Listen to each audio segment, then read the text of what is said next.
DJI have blessed us with a 360-degree camera in the form of the Osmo 360, but how does it stack up? Is it a competent 360-degree camera, or have they missed the mark here?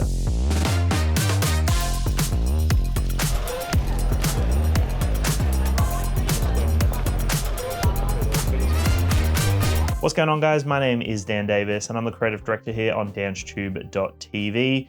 And today I've got my full review of the DJI Osmo 360. DJI have definitely made a name for themselves when it comes to their drones and also their consumer cameras. We've got the Osmo Pocket 3, which has just taken the world by storm, the Action 5 Pro, which is also a really popular action camera, and now we've got the Osmo 360. DJI have proven time and time again that they can make hardware and software marry up in such a beautiful way. We look at the Pocket 3, we look at the Action 5 Pro, we look at all their drones, and they've got such a phenomenal hardware and software synergy, right? That connection between the two where the hardware's solid in their camera system, their sensors, all the exciting features that they have, but then the software works beautifully in harmony with the hardware, which is so important. Both need to work well together. And that's where a 360-degree camera is extremely challenging. You can create a high-end 360-degree camera, and I've tested a bunch in the past, but if the software isn't there, if the editing functionality isn't there, then it just falls flat.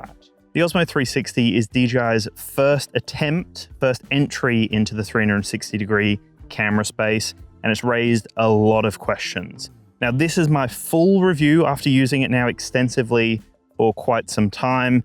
I'll talk you through the whole editing process, how you can edit using an application, as well as software on your computer or Mac system. So with the Osmo 360, you can utilize the DJI Mimo application on Android and iOS, and it's a full editing program. So you can do all sorts of things. There's tracking functionality, there's quick framing where you actually move your device to frame a shot however you want to frame it. You can play around with color correction. You can do all sorts of fun features through there. And there's even like an AI feature where it basically creates highlights and then you can use them as you see fit. So you've got the application, the iPhone and the Android application that's available. I was testing it out on my iPad mini and it's really competent. You just need to make sure that you've got a decent device to make it run smoothly. And then we've got a desktop application called DJI Studio, which you can get on Mac and Windows. I've done two separate videos on the channel, one for the Mimo and one for DJI Studio, just to showcase how to actually use the 360-degree camera, because that is one of the more important things, as I just highlighted. If the software isn't there, then it doesn't matter how good the hardware is. Now, I can report the Mac version works flawlessly. I had no issues with that. The Windows version at the time of me doing this video still isn't optimized. It's one of the biggest complaints I've seen from people in the comments. I'm sure it will be optimized. I'm sure it will be fixed. DJI are phenomenal with their aftermarket care. At the time of me doing this video though, I was unable to use the tracking feature through Windows, and also it just wasn't optimized. I had so many issues editing the footage and having it stable as I was interacting with clip. This has been something that a few people have commented on in my videos, and I've seen online as well. People are talking about it. Right there, that's something to be aware of. It will be something I'm sure that's fixed, but again, it worked really well on Mac and had some challenges on Windows, and then the iOS and Android version worked perfectly fine for me.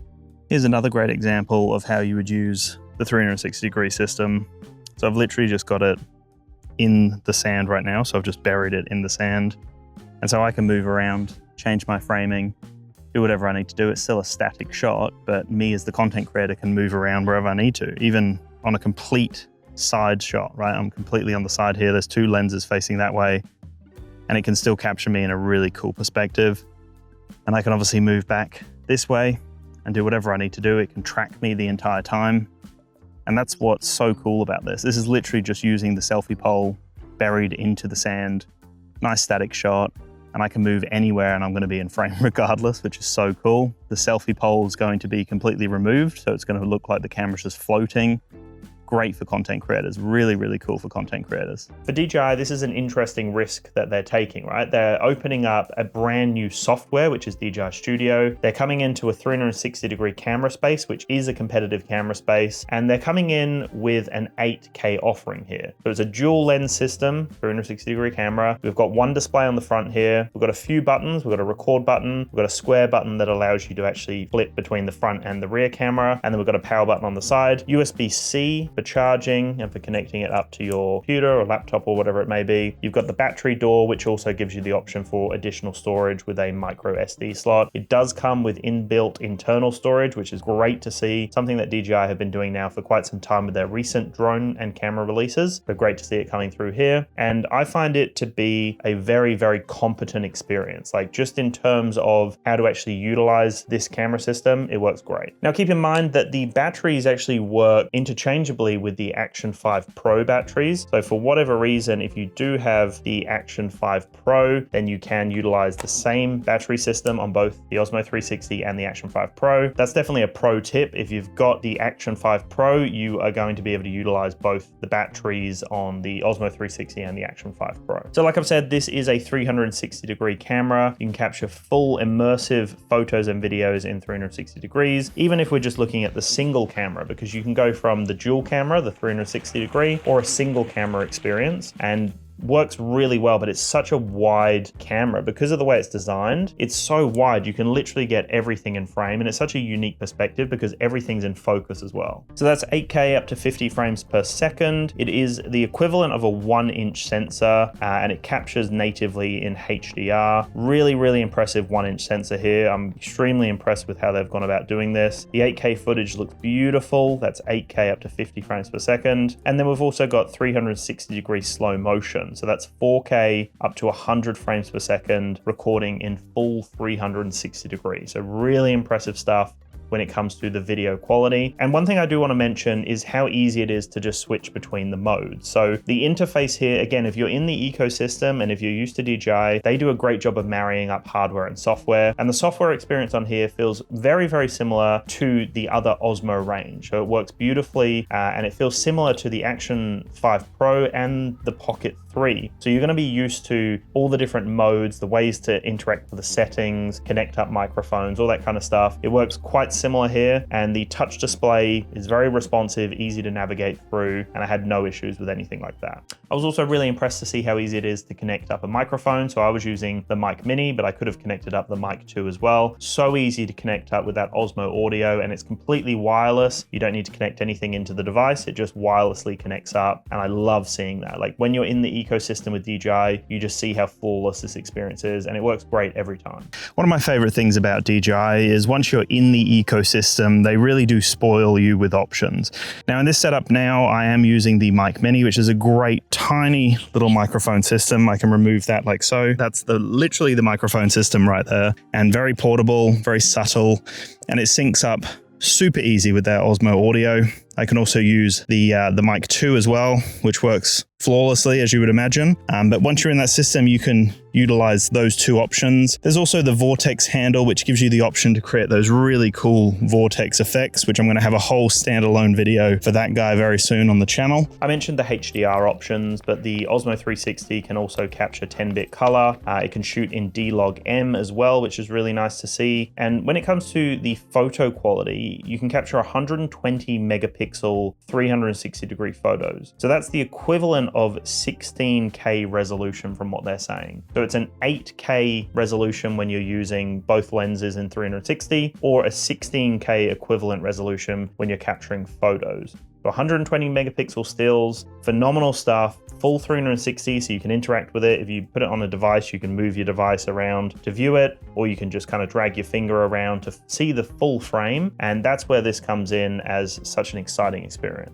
The invisible selfie stick here works really nicely actually, and I was impressed that it was able to completely cut out the selfie stick. Now they call it invisible selfie stick, and that makes a lot of sense because the idea is that you can extend this out, hold it on whatever angle you want, in front of you, above you, behind you, wherever you want it to be. It can be off to an angle. It's going to capture everything, but it's going to cut out that selfie stick. Now there's a few clips of me on the scooter, for example. I'm holding the handlebar and I'm also holding the selfie stick, so you have no idea that I'm holding a camera, and it gives such a unique perspective. Now in other scenarios, you might get a little bit of the shadow from the stick, so that's going to take away a little bit of that full immersion. And also if you're holding it like that, it's going to be quite obvious that you're holding something. But you can do some really interesting things depending on how you're mounting this, and you can get some quite unique perspectives as well, which is lovely to see. On the base of the stick, there is a 1/4-inch screw. You can mount that onto a tripod if you needed to. And then on top, when we talk about the connection to the camera, it is the magnetic clip that we've seen in the past, that magnetic mount. but it also has a 1/4" screw on the base here. So I could also just screw this system in to a tripod and just have this set up, or I could connect it up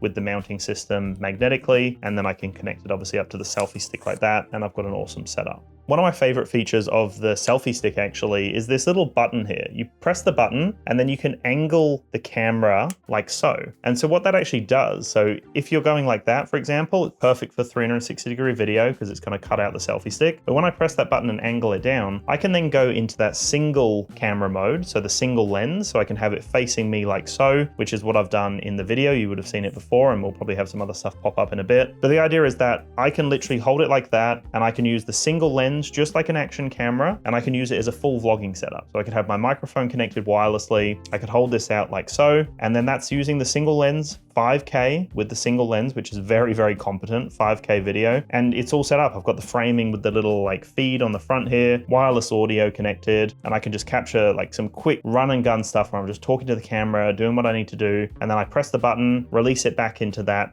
flat mode, and then it's back into 360-degree. Super simple to switch between the modes as well, but I love that we have the option for the single lens and the 360-degree as well. So we've got panoramic photo, we've got panoramic video, we've got super night for that low light perspective. We've also got the selfie mode, which works really nicely, vortex, we've got time lapse as well.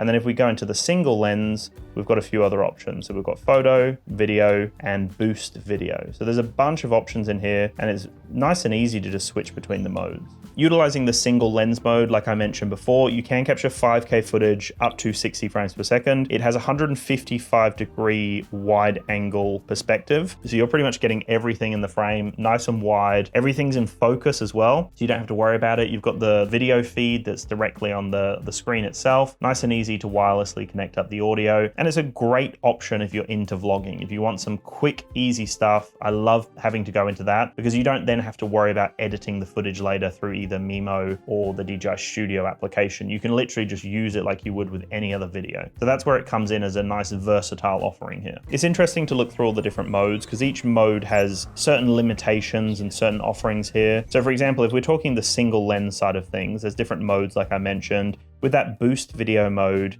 it actually looks similar to the Osmo action cameras. So it gives you a broader 170-degree field of view, and it can capture 4K up to 120 frames per second. But if we look at that selfie mode that I told you about, that can go 4K up to 60 frames, or you've got 3K 120 frames per second, or 2K at 240 frames per second. So a lot of versatility in there. And there's also a bunch of modes where you can utilize Rocksteady 3.0. And so Rocksteady, if you've seen that in the past from any of their other action cameras, really, really flawless stuff. Does a great job of stabilizing the footage, utilizing their software. So it actually like slightly crops the image sometimes depending on what mode you're in, but it stabilizes everything. So Rocksteady works flawlessly when you're wanting to run or do all sorts of things. That's where it definitely excels here. And as always, Rocksteady works flawlessly. No issues with that. Didn't find it had any issues or struggles with anything. So great to see on a 360-degree camera. If you are interested in the Osmo 360 or any other drone camera or accessory for that matter, I will have some links down below, so check them out. If you're based in Australia, I've helped Aussies save over $70,000 on their drones, cameras, and accessories. You can reach out to the D1 store. That's sales@d1store.com.au. Mention DansTube, and they'll be able to help you out with the best deal possible. You can also go in store, mention DansTube, and they'll help you out. Or you can go on their website and use the code DansTube to save on most drones, cameras, and accessories. And I'll also have some other links down below for all my international viewers, so don't you worry. I've got everyone covered down in the description below. They do say that the Osmo 360 has a waterproof rating, so it can actually go up to 10 meters underwater. Now, I haven't tested this personally. I have seen some people online saying that it actually fogs up the lens. They've had some issues where it's like a warm climate and you put it in cold water and it can actually fog up the lens. I haven't experienced it, so I can't comment on that, but I have seen some people online commenting on that. But it's nice to have the unit as a waterproof unit. Even if you're not going to utilize it for that, it's just a peace of mind thing so that you can put it nice and close to the water, and if anything splashes on it, you don't have to worry about it. No case is needed. It can just go in the water as is. I've been pretty happy with the microphone system on the unit itself. So not utilizing like a mic mini or a mic 2, but just the inbuilt mic system works well. It's not the best mic system in the world, but it's definitely competent. and can, you know, get you out of some sticky situations where maybe you actually want the audio and you don't have a microphone. It works in those kind of situations, especially if you are going in that full vlogging mode and you're holding it pretty close to you. Obviously, if you're holding it further away, you're going to have limited audio that's going to be usable. But it's pretty competent in that kind of context. And then the speaker on this system also sounds great when you're playing back videos. Very competent. It just sounds good if you wanted to view things back immediately and just make sure that it sounds good. That's where that comes in. Most of the time, I'm not really playing footage back. I'm checking it later when it's in the editing program. But I will say the mic system that's inbuilt and the speaker system that's inbuilt is great. They say that the battery system itself can get you up to 100 minutes of 8K footage, 30 frames per second, 360-degree recording. So 100 minutes is decent, very, very decent. And if you've got the extra kit where you get more batteries, very, very useful in that situation. If you've already got the Action 5 Pro, maybe you've got the charging kit that comes with 3 batteries, and then you get this guy that has a singular battery, for example, you are going to be set up to play for hours. It's ideal. And that's pretty impressive, right? Like when we're looking at 100 minutes, 8K, 30 frames per second, really impressive stuff. If you go a little bit higher to 50 frames per second, you're gonna get a little bit less recording, but we're getting even more if we're going in 6K footage, or if we're playing around with it a bit more, you're going to get even more recording time. So they're saying you're getting up to 180 minutes if we're capturing 6K 24 frames per second. Battery life is pretty decent here. I do find that if I'm out and about recording for a while, you can see the battery percentage just going away. You know, it kind of just disappears before your eyes. That's probably because I'm having a lot of fun out and about filming it. But you do want to make sure you've got some extra batteries with you. So I would suggest getting the additional combo that gives you additional batteries. It just makes the world of difference. But still, 100 minutes at 8K is great. For the average person, you're going to be happy with that. I think DJI have done a great job here. Their first entry, their first kind of voyage into the 360-degree world. Yes, they've had a few little road bumps when it comes to the studio application working on Windows devices. Again, I'm sure that will get ironed out. Maybe battery life is something that people might complain about. I think it's good for most people. I think the overall experience has been flawless, like in terms of just capturing footage, putting it on your system to edit and playing it. No issues for me from my experiences when I've used a Mac system and when I've used an iPad mini. The iPad mini was quite old, or is quite old, so a bit slow and sluggish there. But if your device is decent, if you've got a later iPhone or a later Android device or whatever it may be, you're gonna have no issues. And if you've got a later Mac, MacBook Air, MacBook Pro, whatever, DJI Studio is gonna work flawlessly for you. I also really like how it all plays back on the device. You can literally move around with the touchscreen to frame up a shot to see how it all looks. Everything plays back beautifully. No issues when it comes to overheating for me. I had no issues with anything really when it came to the overall experience. It's nice and easy. And then you've got the little cover that you put over. So in terms of transport, typically I'm just taking this kit out. I might take out the extra batteries if I want, but a lot of the time I've just gone out for like short day trips as such locally, and I've just taken this with me like this, and with the cover, I just chuck it in the car, take it out, put the cover in my pocket, and I'm ready to record instantly. Like it boots up very, very fast. I can literally press the button to power it on instantly. Even if it's completely powered down, you can see the boot up time is like just so quick on this unit. So far from my experiences with the Osmo 360, now, I've used many 360 cameras in the past, a lot of cheaper ones, right? And a lot of very basic offerings. And a lot of them really struggle when it comes to the stitching, right? When it comes to actually removing the selfie pole. There's a lot of that kind of globe effect, a lot of that fisheye effect when it comes to 360-degree cameras. But with the Osmo 360, it does a great job, regardless of what you're doing. You know, you can use that de-warp effect. Right now, I'm just using the single lens and I can set up rock steady, a rock solid stabilization option through DJI. And so you've got a lot of options here. You can just go with that single lens if you want to use it as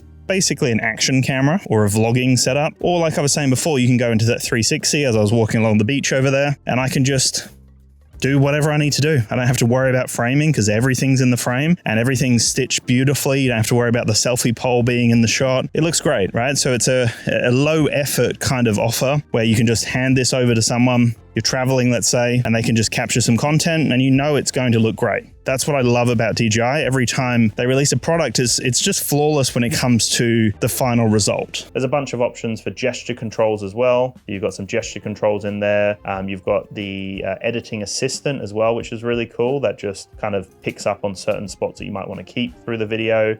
the mic interaction or the mic integration. Connecting up a wireless microphone as well is also very, very easy here, which we've seen in the past when we look at the Action 5 Pro and when we look at the Pocket 3. Just so easy to connect up a Mic Mini or a Mic 2. Same thing here, once you're in that ecosystem, it works flawlessly from DJI. And I like the design of it. It's simple, it's clean, it looks slightly different, definitely more compact than other 360-degree cameras that we've seen in the past. Like if we take that off, it's quite a small unit really. And the 8K footage looks great. Everything looks great when you're using it. Even that single lens for 5K, I'm really impressed with that. It's nice and simple to use as well. So this is a great entry from DJI. Can't wait to hear what people think. Definitely go and check out those other videos on the channel because I do have the DJI Studio and the DJI Mimo experience, so you can see what it's actually like to utilize both of those before you even commit to getting the camera. But I've been impressed. Can't wait to see them improve a few things, maybe add some more features, make it a bit more stable and reliable and consistent, and especially that compatibility with Windows. But besides that, I think they've done a great job here and such an impressive entry